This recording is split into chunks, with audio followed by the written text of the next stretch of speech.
అన్న కడతారన్న బరాబర్ గుడి కడతారన్న ఉవ్వనయ్యో జాగిర్ కాదు కదన్నా ఉవ్వనయ్యో జాగిర్ కాదు కదన్నా భారతదేశం అన్న స్వాతంత్రం ఎప్పుడు వచ్చిందన్న 1947లో స్వాతంత్రం వచ్చింది దానికి ముందు ఏం చేసిరన్న ఇట్లనే మొగళ్ళు పరిపాలించి నెక్టర్ పొలాలు పరిపాలించి అందరూ ఎవడు వచ్చినా గుళ్ళదంతం మీదే పడుతురన్న వాళ్ళ తిరగనే ఈ కాంగ్రెస్ ప్రభుత్వం కూడా వాళ్ళ తిరగనే స్వాతంత్రం మనకి ఏడొచ్చిందన్న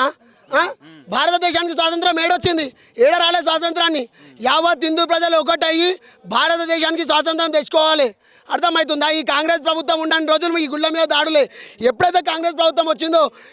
సికింద్రాబాద్ ముత్యాలమ్మ గుడి మీద కాడికెళ్ళి మొదలు పెడితే శంషాబాద్ దాకా ప్రతి ఒక్క గుడి మీద దాడులు కంటిన్యూగా జరుగుతూనే ఉన్నాయి అదేవిధంగా ఈడ కూడా దాడులు జరుగుతున్నాయి